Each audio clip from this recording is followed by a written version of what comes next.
Estamos iniciando o Panorama Podcast, programa que você assiste pelo canal 19 da NET, pela TV Amigo em mais de 140 municípios, em todas as redes sociais, e é um programa aqui da nossa TV Santa Maria. Estão conosco aqui hoje para falar de segurança pública, Dr. Ulisses Fonseca Lousada, Patrick Rodrigues de Souza e Rafael Menezes. Então estamos trazendo aqui 3 pessoas que trabalham na área de segurança pública em dimensões diferentes, né? Dr. Ulisses, que é um membro do Poder Judiciário reconhecido aqui na cidade de Santa Maria, na região, e inclusive teve um trabalho nacional e internacionalmente reconhecido na condução do processo da Boate Kiss. O Patrick, que trabalha com segurança patrimonial, né? Conhecedor dessa parte da segurança privada, e o Rafael Menezes, que hoje inverteu a posição comigo aqui, né? O Rafael, que é o cara que faz a segurança pública no Portal Bay, no Diário de Santa Maria, nas rádios, em outros veículos de comunicação também, e está aqui para trazer também a visão dele de segurança pública enquanto quem olha de fora, quem faz a cobertura e quem acompanha diuturnamente o nosso trabalho. E eu estou aqui na condição hoje de apresentador do programa, né? Mas estou fazendo uma apresentação, não é a minha atividade profissional, estou fazendo de forma amadora aqui para colaborar, no sentido de que é um programa que é para ser um programa descontraído, para que a gente possa desenvolver a temática aqui da melhor maneira possível para quem nos ouve e nos assiste. Então eu queria começar com o Dr. Ulisses, que é juiz da área criminal, primeira vara criminal, que é a vara que trata dos homicídios, violenta ou cisão de ser vivo nascido de mulher, né? Nelson Hungria lá diz que que o crime contra a vida é o ponto culminante na orografia do crime. É o crime por excelência, né? É o crime que atinge o bem jurídico mais importante. E o Dr. Ulisses, há muitos anos, é o juiz que titulariza a vara de execuções e a primeira vara criminal, que estão ligadas com os homicídios, com a questão prisional como um todo. Então acho que dá para a gente abrir com o Dr. Ulisses trazendo uma visão para nós do Judiciário sobre o atual momento que a gente vive de criminalidade, especialmente porque em Santa Maria nós estamos passando por um momento um pouco difícil com relação aos crimes contra a vida. Seja muito bem-vindo, Dr. Ulisses. Em primeiro lugar, eu quero agradecer o convite, né, que me foi feito, e parece que hoje, o dia inteiro, nós estamos trabalhando, caminhando nesses assuntos, né? Nós já fizemos um debate hoje, ao meio-dia, aqui, com o Marcelo, né, através da simplicidade, dizendo que ele está apenas como âncora, né? Mas, na verdade, nós temos muito a aprender com ele, e acho que ele vai fazer parte também dessa nossa conversa.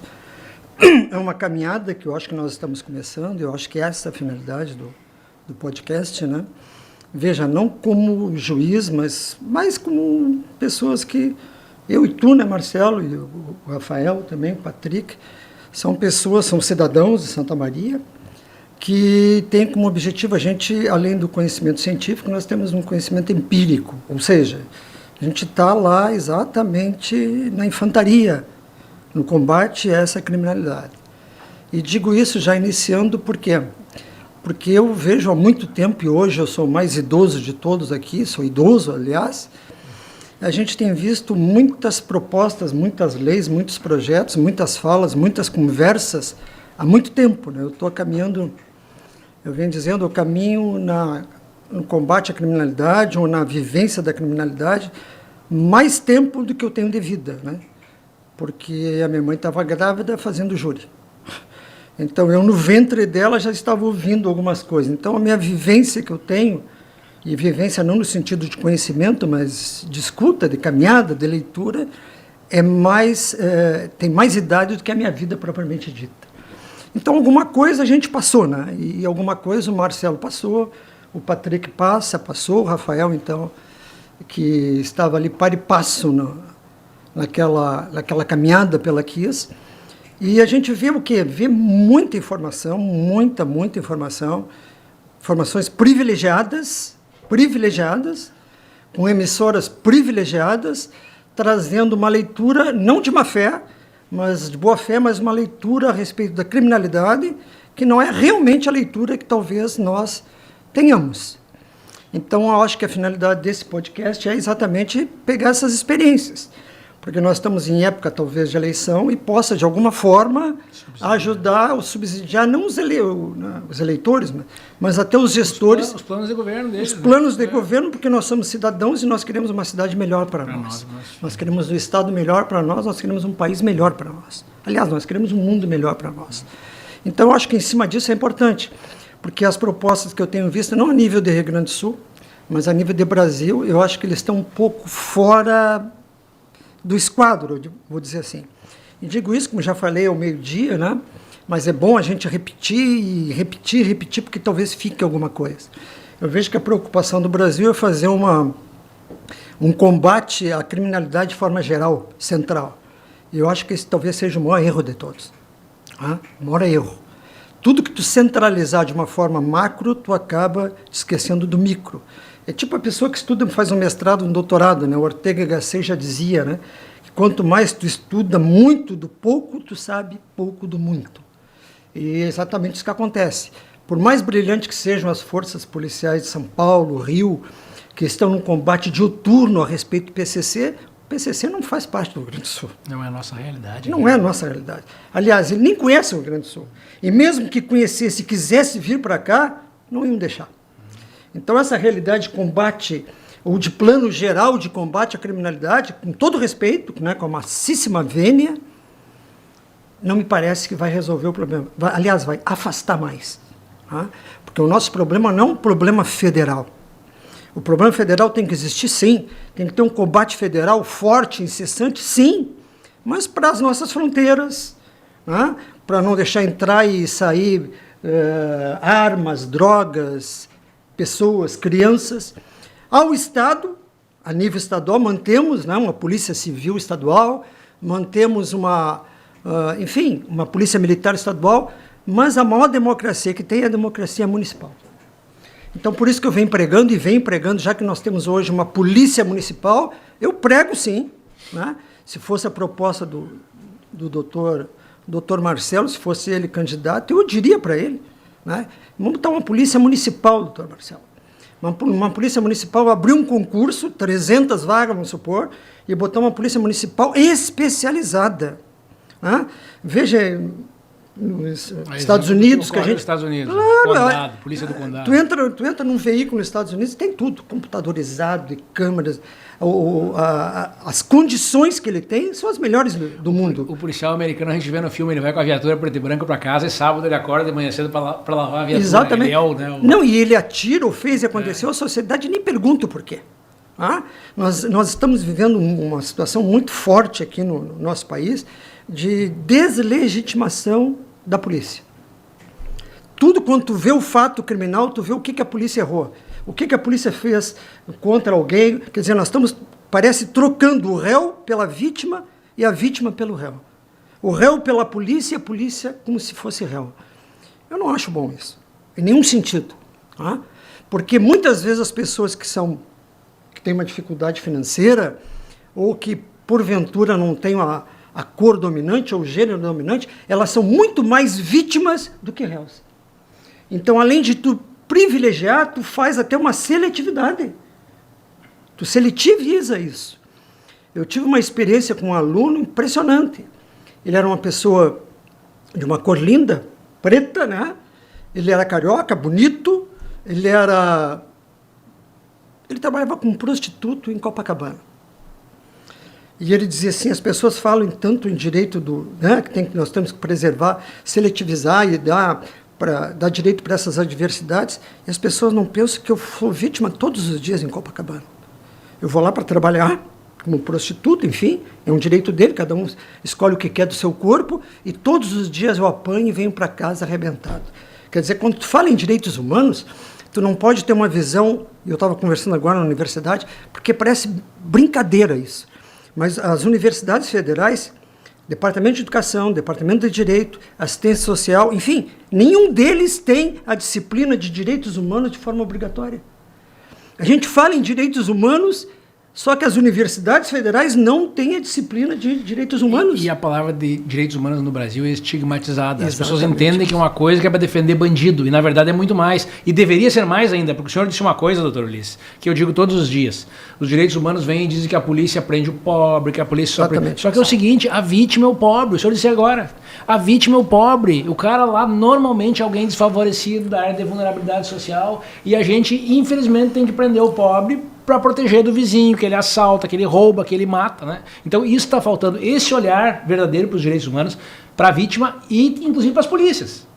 Principalmente o policial, o cara que sai de manhã de casa, nós já dissemos hoje... Tem uma frase bonita, tu repete. O policial é o cara que sai de manhã de casa para defender uma sociedade que ele não conhece. Ele é o cara que sai para levar tiro, para levar cuspida na cara, né? Para atender o local de crime de madrugada, para proteger uma sociedade que depois fala mal dele, e aí depois eu quero ouvir o Rafael aqui nesse sentido, né?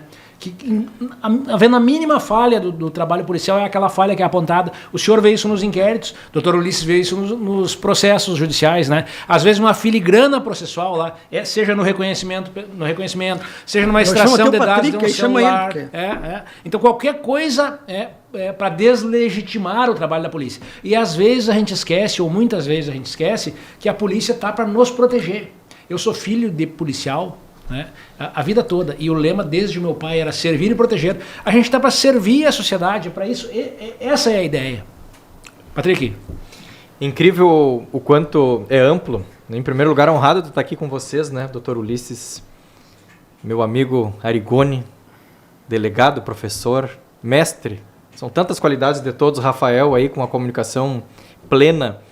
E estávamos antes contextualizando, né, o quão a sociedade hoje adora uma notícia ruim. E de fato, se a gente posta algo bonito, acaba tendo passa batido.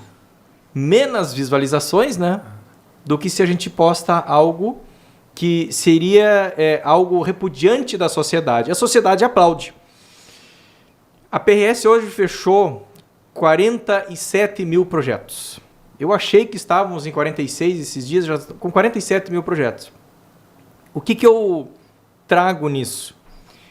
O quão ao longo dos 15 anos eu venho trabalhando na empresa, a inversão de valores das pessoas. Eu, quando iniciei, eu trabalhava com fio de bigode. E hoje eu tenho contratos a nível Brasil, em que até o contrato é discutido em desfavor daquela pessoa que teria que ser favorecida. Então, o fio de bigode não existe e até o papel as pessoas estão invertendo seus valores.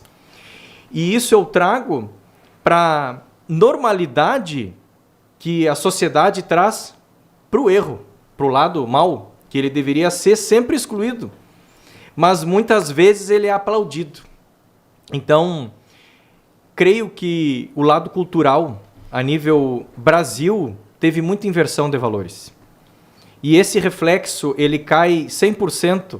Nós comentávamos isso até num debate que nós fizemos, né, aqui na TV Santa Maria, que a cultura, quanto menos cultura temos, mais despreparada é a nossa sociedade. As pessoas passam a não ter uma visão de futuro, um preparo de futuro.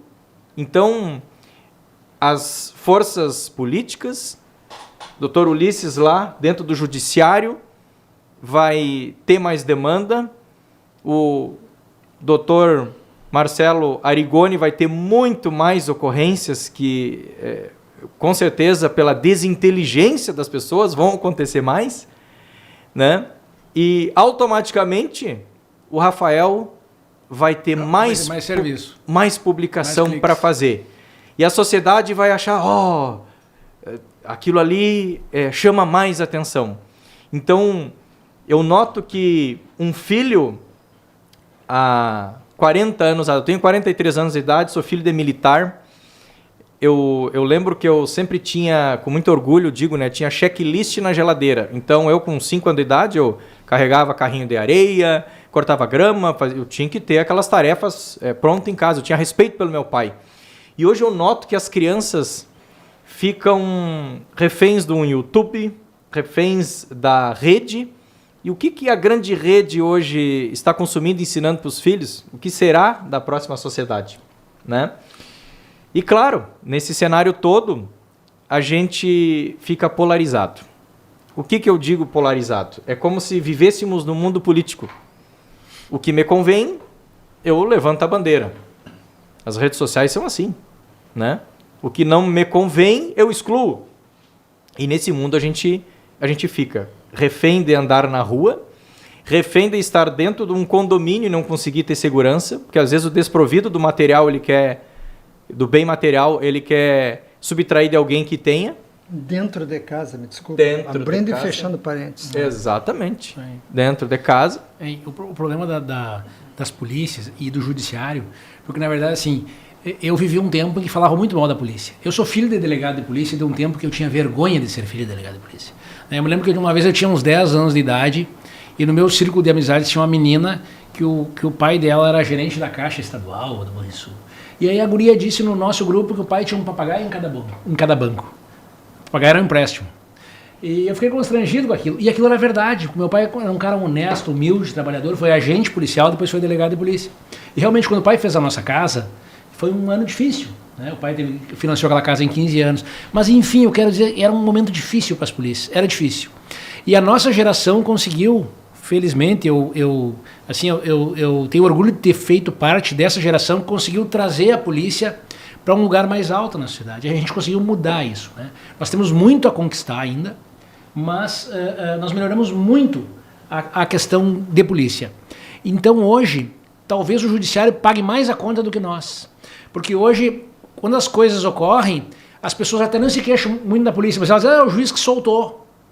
Mas o juiz soltou porque a lei mandou soltar. Esse juiz que soltou foi o mesmo juiz que mandou prender. Quando eu prendo alguém, no primeiro semestre foram 32 prisões, 26 veio pela mão do doutor Ulisses, provavelmente, os outros 6 são adolescentes infratores. Então o mesmo juiz que prende, agora nós tivemos uma operação policial com 28 aqui, provavelmente na audiência de custódia, hoje, amanhã já tenham saído 15 ou 10. Não. Mas sim, bom, cara, mas enfim, eu quero dizer que o juiz que solta é o juiz que prendeu, o vetor da prisão é a necessidade. Eu quero dizer com isso o seguinte, que na verdade nós pagamos a conta de um ativismo que ele deriva de causas que são estranhas à nossa atividade, que é da área de vulnerabilidade social, que falta mesmo, da falta de saúde, falta de educação, e aí a polícia vai lá e prende o pobre. O pobre que se criou naquela área lá, e aí a culpa é nossa, só que daí tudo falhou. O Estado como um todo falha, e não por acaso o homicídio é o principal indicador de criminalidade mundial. Por que o homicídio é o principal indicador de criminalidade? Porque o homicídio é a prova de que tudo no Estado falhou.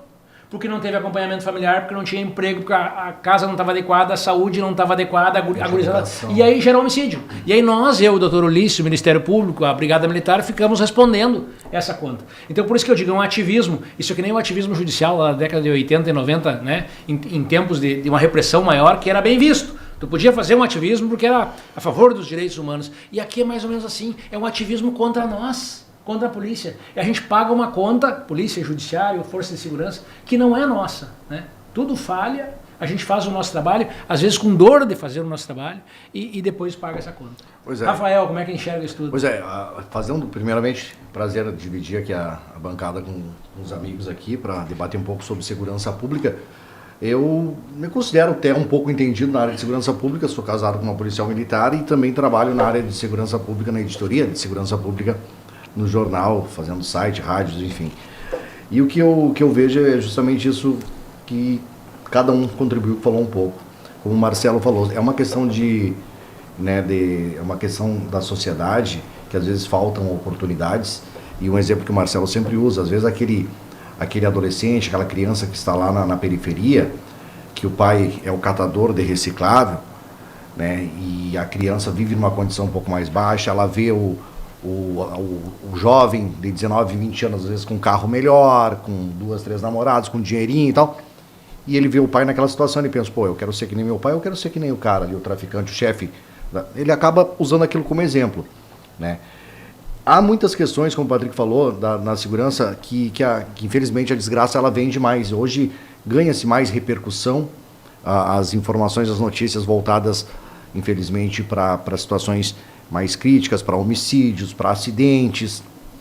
E dentro desse contexto, nós como jornalistas, a gente também faz uma triagem de tudo que é comentado ali, o que se comenta sobre as matérias, e como o delegado Marcelo falou, há os comentários dos quais são contra as forças policiais, que comentam às vezes Bastante comentário. pelo um abuso policial, ou porque prendeu o preto, ou porque prendeu o pobre, e também muitos, ontem nós tivemos, agora em abril, a Operação Foz, que foram 28 presos, né, foram mais de 48 mandados, uma força policial com 135 policiais em Santa Maria, e ontem eu chegando em casa fui analisar os comentários ali, ver como é que estava a repercussão da matéria, quase que na sua totalidade. Parabéns aos policiais, mas que pena que o judiciário vai soltar.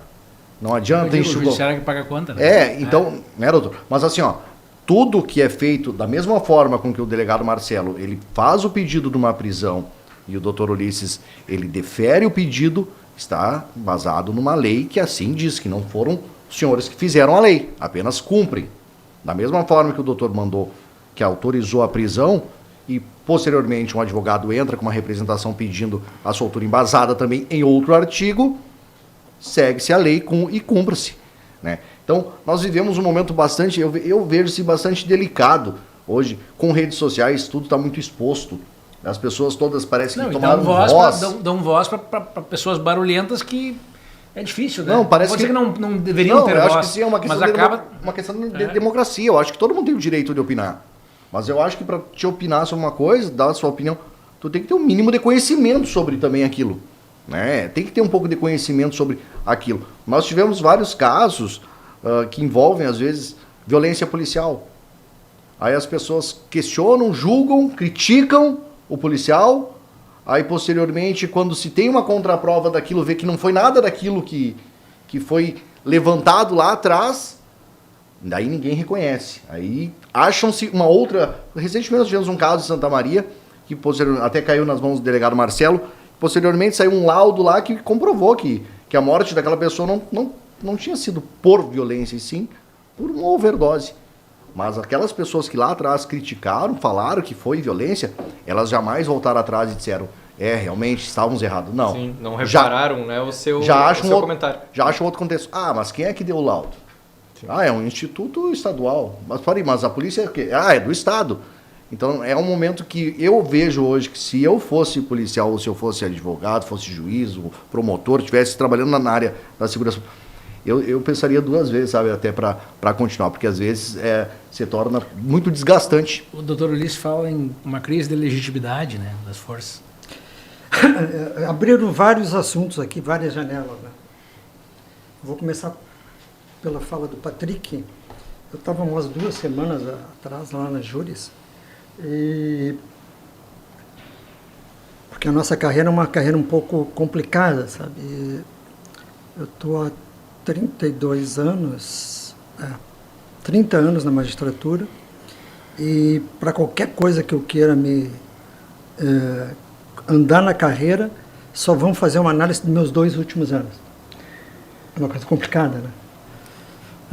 Só para ter uma ideia, por exemplo, a KIS, o que eu fiz na KIS não tem valor, né? Mas faz parte. Doutor, eu vou abrir um parênteses só para lhe dizer uma coisa. Eu chamo de teoria das estalecas. A estaleca era a moeda do Big Brother. Ela só vale quando a gente está no Big Brother. Quando termina, não vale mais.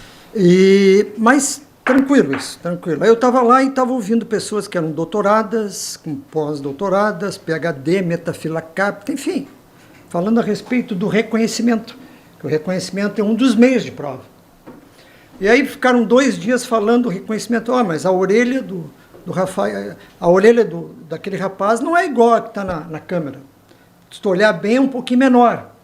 Mas e a pestana? A pestana é diferente. Ou seja, ao ponto de eu chegar ao fim, eu quero dizer, nós viemos aqui para tratar do reconhecimento ou do não reconhecimento. Então, o que eu tenho visto nesses últimos tempos, né, é uma caminhada muito grande, né, subliminar, talvez ideológica e política, de mudança de estrutura familiar, social, ao ponto de aquela pessoa que, aliás, quem é o réu? Porque chega um ponto que aí o delegado acha que ele é o réu, o juiz é o réu, e o réu não é réu. Para condenar, nós temos que ter certeza absoluta. Isso não existe. Nós trabalhamos com a lei dos homens, com lei aplicada por homens e feita por homens. Até porque o Goffman dizia, o Nietzsche dizia, nós temos várias verdades, não existe uma verdade. Existe a verdade que o Rafael vê, do mesmo fato, a verdade que o Rafael vê, a que eu vejo, a que tu vê, a que o Marcelo vê, e é o mesmo fato. É o que você conta do fato, não é o fato. Claro, então quando se julga, quando se trabalha, eu vou fazer uma palestra agora segunda-feira lá na Cipriani, ali naquela faculdade dele. Quando se julga, tu não julga a verdade dos deuses, porque tu não é Deus.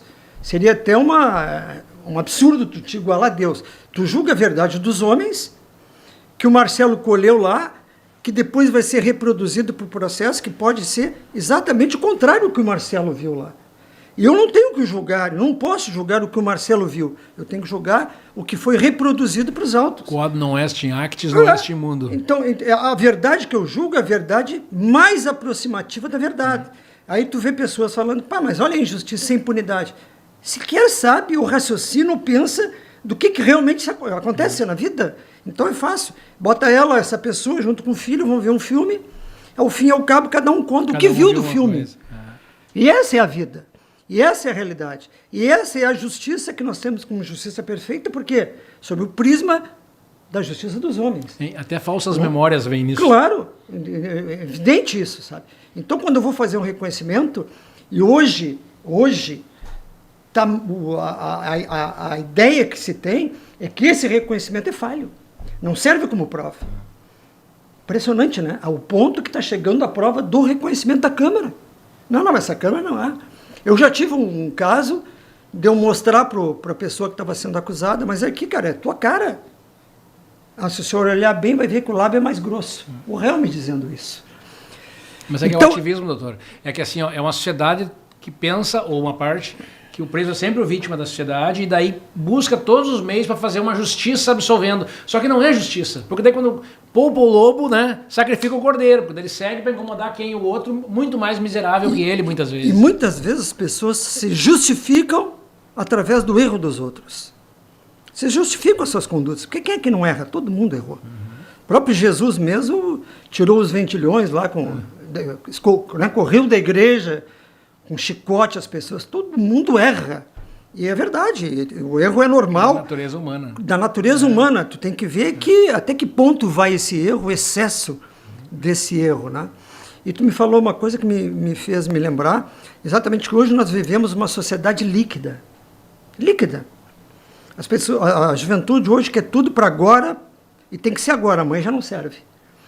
Então os filhos, as crianças de 12, 11 anos, às vezes 9 anos com arma na mão, eles acham que são dono do mundo, que o pai não tem mais razão, quem tem razão é o guri da galera, né? Eles se reúnem, se juntam, e aí cada um mostra o seu tênis, a sua camiseta, o seu carro, e querem tudo para hoje, nada para amanhã.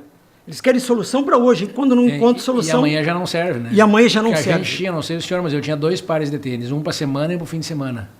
A roupa era assim, e hoje eles têm 10, 20, né? E não se satisfazem com isso. É. E essa sociedade líquida, e o estudo líquido, né, da educação líquida, que hoje ninguém lê mais livro, tudo quer saber, vai lá no Google e mas eles pega só leem resumo do resumo do resumo. Só lê a primeira linha do resumo. Só lê a primeira linha.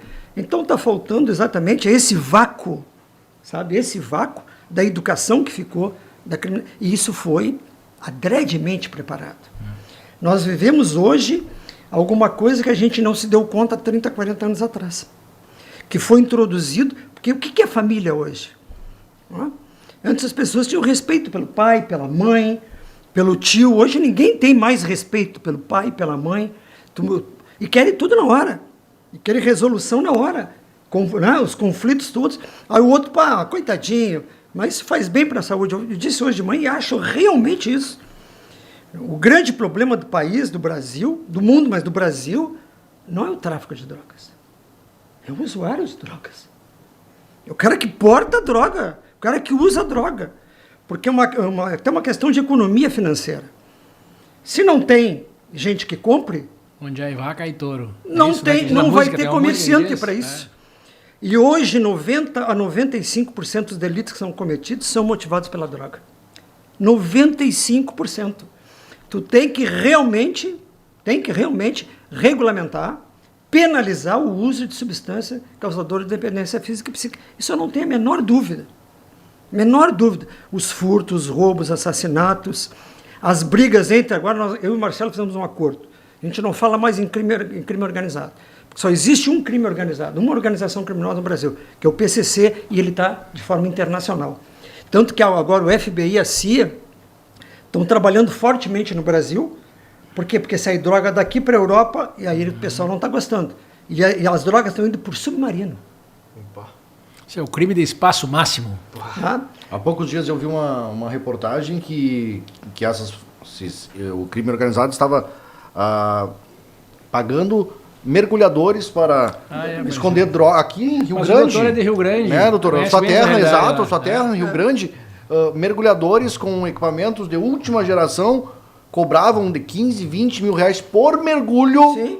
Para camuflar, esconder as drogas nos cascos de embarcações que levariam aí sim outros produtos, né, para fora. E aí chegando lá teria uma outra equipe já preparada para fazer. Porque isso dá muito dinheiro. Isso dá muito dinheiro. E hoje, a gente estava conversando hoje de manhã, quem é que vai trabalhar para ganhar 3, 4 mil reais se ganha por hora? Nem 3, 4, né, doutor? Não, vamos botar, né? 3, 4 mil se ganha por hora de uma outra forma. Então nós temos que fazer o quê? Uma mudança de mentalidade. Não é através da educação como o pessoal conta aí. É uma educação, mas uma educação moral. Uma educação que trabalha com psicossócio, que vá para dentro do presídio e a pessoa saia de lá realmente resiliente. Porque é uma mácula, um estigma que ele não vai tirar. Não tem nenhum laser do mundo que tira a mácula, o estigma que fica do preso. Mas ele tem que ser preso. Se ele descumpriu a lei, ele tem que ser preso. Doutor, o preso que sai da cadeia hoje, o senhor que é o juiz da VEC há muitos anos, o preso saiu, qual é a perspectiva dele? Veja que Mínima possível. Nós temos assim, duas visões possíveis. Uma visão de empatia, onde eu me coloco no lugar do preso e fico com pena dele. Essa é uma. E outra visão pensando em nossa sociedade. Como é que esse preso é devolvido? O que ele faz aqui fora? A gente já conversou a respeito disso, eu acho que é bem importante. Eu acho que a gente tem que realmente mudar a legislação no que pertine essa... Porque hoje o Código Penal é a Bíblia da pessoa criminosa. Ele é a Bíblia.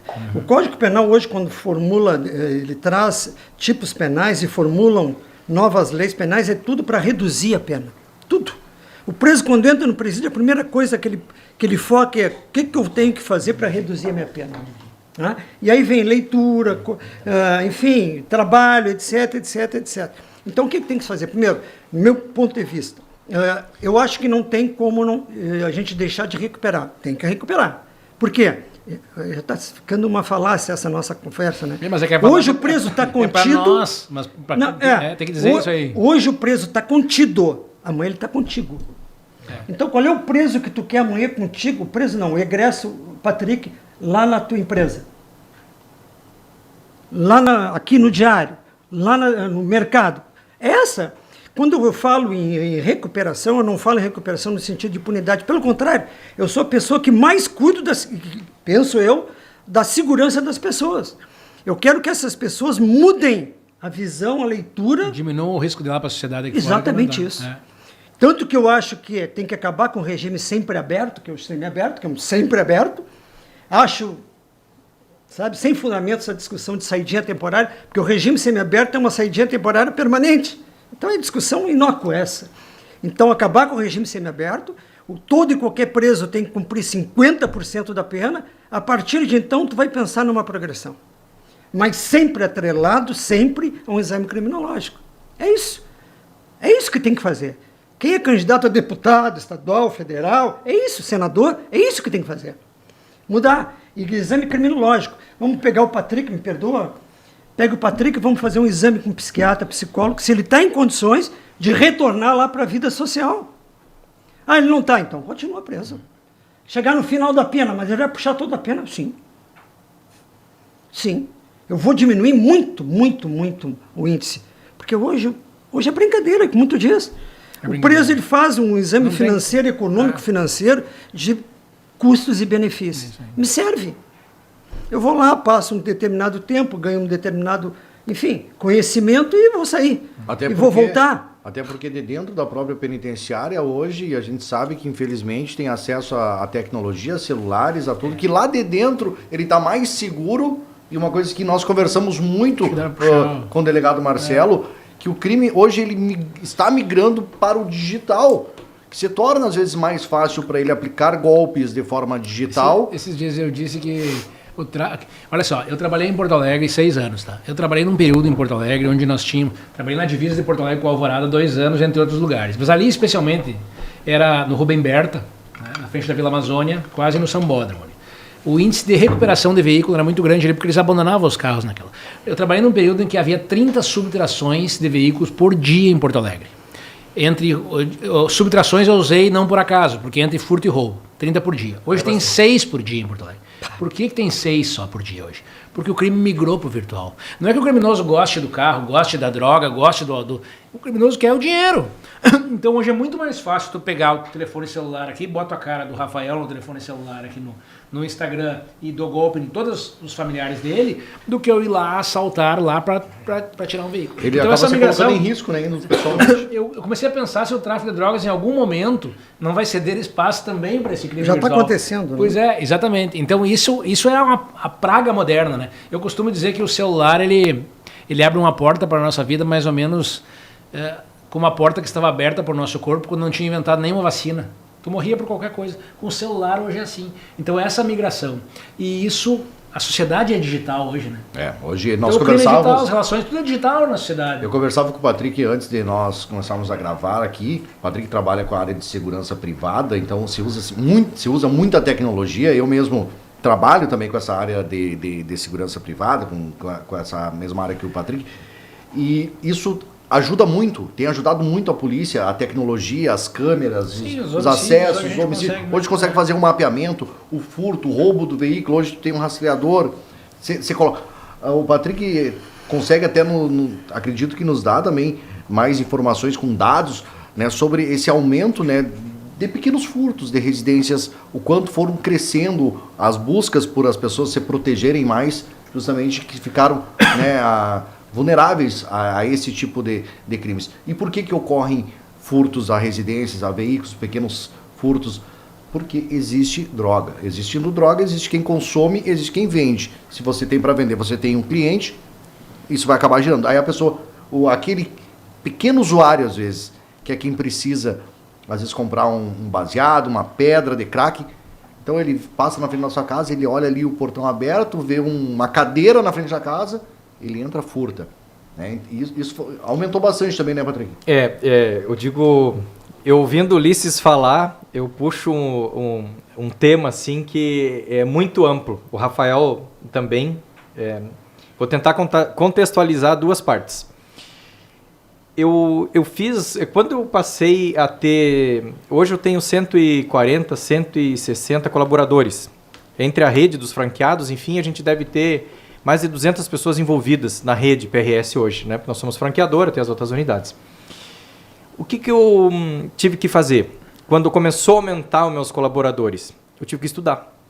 Então, em 2016, eu começo a fazer minhas graduações, pós-MBA e diversos treinamentos. E eu comecei a alçar outros ecossistemas, desde até o ambiente em que eu fui morar. Tive vizinhos exemplares aonde eu fui morar. E isso me fez mudar meu pensamento. O que eu estudava, as coisas com que eu vivia, as pessoas com que eu vivia, as coisas que eu utilizava, os meios que eu tinha. E aí, voltando para dentro da neurociência e para dentro de uma instituição da carcerária, da prisão, qual é o exemplo e qual o meu ecossistema que eu tenho? Se nós estamos aqui com alto nível de conhecimento, pessoas sóbrias e que estão em constante estudo e debatendo sobre quem eu sou, quem eu vou ser, enfim, nós estamos no nosso meio. Com quem uma pessoa, às vezes, que de fato não é tão ruim, entra lá dentro, se assemelha com os seus 5 pessoas que tu mais convive. Isso é um estudo. E aí nós temos outro estudo. Se você ficar 21 dias, você cria um certo hábito. Se você fica 6 meses, você cria uma identidade. Isso é um estudo de neurociência. Eu tive 6 meses de cadeira. Direito a dias, repetitio est mater studiorum. Isso é que nem estudar, é repetição, vai. Repetição. E aquilo que era horrendo, que era para a sociedade algo que era feio, lá dentro é normal. Porque aquilo é um hábito normal, né? É a mesma coisa o cigarro. Eu não gosto de cigarro. Agora, todos os dias tu vê a pessoa fumando, todos os dias tu tá ali naquela... Não, isso aí é normal, todos os dias eu vejo. É o hábito e o monge. Uma coisa que vem ao encontro que tu diz, o Goffman tem um livro, ele fala prisões, conventos e manicômios. E ele fala dos ambientes totais, né? E ele fala exatamente disso aí que tu está falando, que é a tal da subcultura. Quando tu entra no presídio, as pessoas não têm noção, e ele diz que o presídio, olha, presídios, conventos e manicômios. E o presídio é o mais leve de todos. Goffman disse isso. E o Goffman diz, até abrindo e fechando parênteses, ele diz que nós todos temos máscaras. Hoje, agora aqui o Patrick comigo, com o Rafael... Estamos vestindo essa aqui. Não, ele é uma pessoa. Quando ele sair para falar com a Giovana, ele é outra. E lá com os funcionários dele. Então, durante o dia, ele tem mais de 1000 máscaras. Todos nós somos assim. Só que, ao entrar nesses estabelecimentos, eu acho o Goffman o máximo, sabe? Porque diziam que ele era contraventor. Por isso que ele escreveu Presídios. Diziam que a mulher dele era louca. E ele escreveu Manicômios. E a mãe dele era religiosa. E ele escreveu Conventos. Olha só. E ele provocava, às vezes, briga entre a mãe e o pai dele para ficar observando. E aí diziam que ele era contraventor. E tem gente que diz que ele fazia contravenção para ver o que acontecia com a pessoa que fazia. Laboratório. É um laboratório. E ele escreveu esse livro. E ele diz que as pessoas nesses locais... Porque eu sei que alguns professores vão ficar bravos, mas o colégio também é um ambiente total. O que é o pátio, o recreio, com grades? É um ambiente total. E tem vários ambientes. Cada vez mais agora com a segurança. Os militares, é um ambiente total. Sim. São ambientes totais. Isso. Faculdade é um ambiente total. E ele diz que tu ficando nesses locais, quando tu entra, tu recebe um choque muito grande. Porque tu tem que mudar o quê? Tu tem que mudar a tua correntinha, tu vai ter que tirar o teu sapato, tudo em favor do sistema. Para se igualar aos outros. Até a escova de dente não é mais a mesma que tu tem. Tu vai ter que pegar a escova de dente do sistema. Então tu acaba formando uma subcultura, que esse é o problema. É por isso, vamos falar a verdade agora, é por isso que eu sou a favor da educação nos presídios, da recuperação, porque a única forma que tu tem de começar essa resiliência, de mudar a atitude das pessoas, é, no primeiro momento, estancar essa subcultura. Porque ele vai para um local lá em que tem 6 pessoas que estão o dia inteiro fumando maconha. Só falando em crime. Chega um ponto, até por questão de sobrevivência... Ele disse, nós somos a soma com quem a gente convive. Ele tem que se adaptar àquele habitat sob pena de ele não sobreviver. Ele faz um rapport daquilo, né? E o grande problema é depois ele sair disso. Então, olha o problema sério. Aí dizem uma coisa que é muito difícil, eu acho não. A escola e presídio são coisas totalmente equidistantes. Porque a escola prega a liberdade, o presídio a segregação. Eu acho que não. Eu acho que pode conviver muito bem a pessoa cumprir a pena dela e sendo trabalhada para quando ela retornar. Essa é a única saída que tem. Tanto que até as 2 semanas atrás eu achava que a única salvação do Brasil era a educação. Hoje eu já acho que não é. A primeira é a segurança. Porque nós não temos segurança.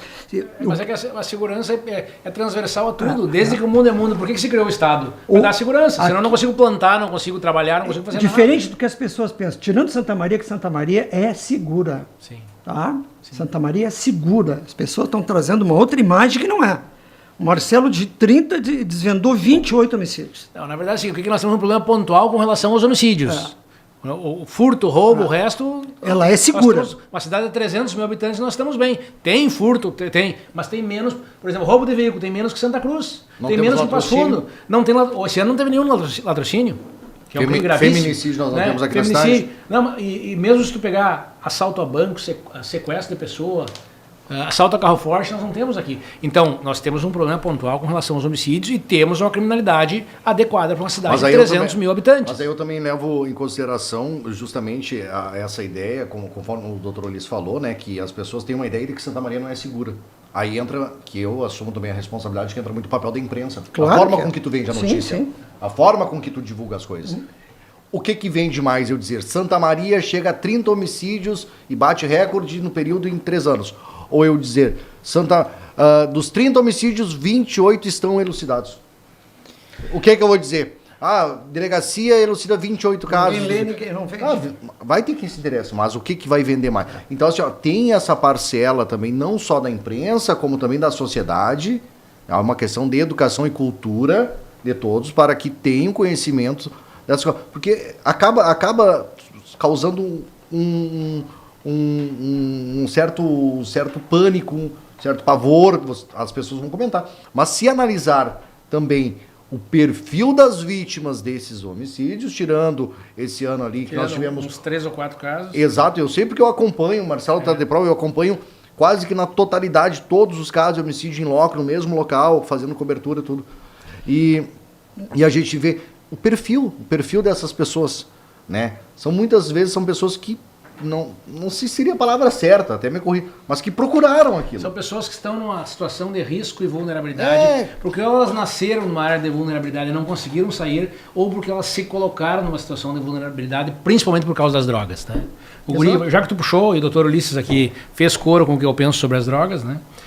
O guri normalmente ele vai lá para maconha assim, aquilo é uma porta de entrada assim, e ele já vai buscar para o grupo, daqui a pouco ele acha que quem está correndo o risco é ele, então ele pode ganhar um pouco em cima, ele já bota um pouco a mais, exatamente. E logo em seguida ele está ligado àquele grupo. Né? O embolamento, está embolado. E quando ele se embola, ele cria um risco muito grande para ele e para a família dele, inclusive. Porque logo em seguida ele é preso, aí o embolamento aumenta, aí lá dentro da cadeia essas relações espúrias elas ficam mais fortes, se geram relações de débitos e créditos, às vezes a família aqui fora já começa a ser ameaçada, às vezes tem que mandar dinheiro para dentro da cadeia lá para sustentar o guri. Então a droga é um mal. É claro que é uma coisa muito complexa, não vamos nós aqui que resolver o problema das drogas, que o mundo não conseguiu ainda, né? A gente tem que falar. Mas é difícil, a variável drogas, né, e a variável sistema prisional é a variável constante em mais de 90% dos homicídios. É como eu digo, o problema de Santa Maria é outro. Né? O problema de Santa Maria está relacionado com causas ligadas a isso.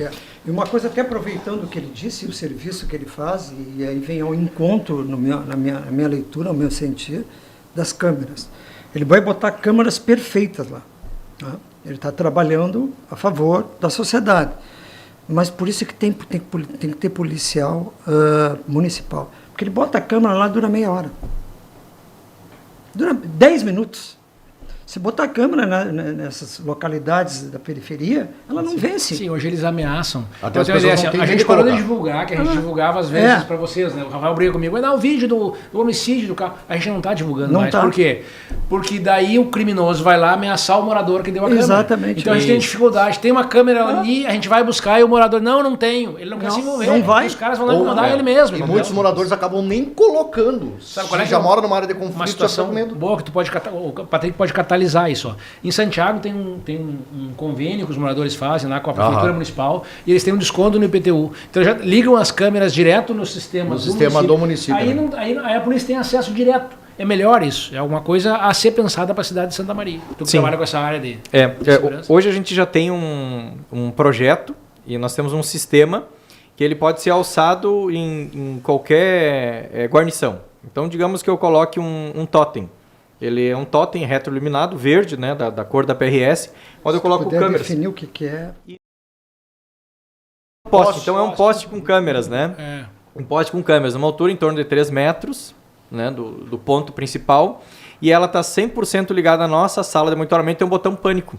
Então se porventura der qualquer ação, né, que tem alguém em risco, pode apertar, chega na nossa sala de monitoramento e também pode chegar numa guarnição. Força de segurança.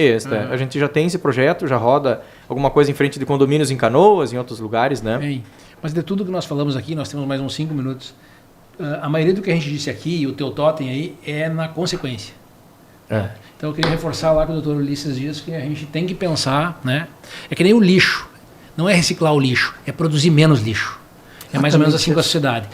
Tá, não adianta botar o cara na cadeia. Como disse o delegado Sandro esses dias, e eu disse, não, calma, não me bota nessa... Ele disse, nós vamos prender todos. Ele falou, né, se eu prender todos, eu vou incomodar, o doutor Ulisses vai ter um problema, ele não tem onde botar todos. Nós não podemos prender todos. Nós temos que criar condições para que todos, quem quer, não venham para a criminalidade, entendeu? Prevenção. Prevenção. Nós temos que pensar nisso, né? É um investimento, vou deixar para o senhor fazer essa fala final aí, investimento maciço em duas pontas.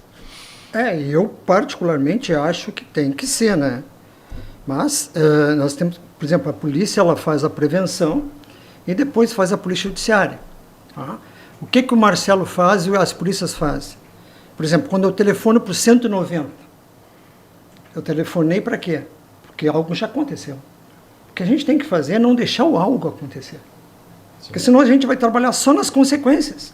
E a gente pensa que a gente tem tecnologia, mas a tecnologia que tu está trazendo, que o Marcelo usa, que eu uso, que o Rafael usa, é uma tecnologia lícita.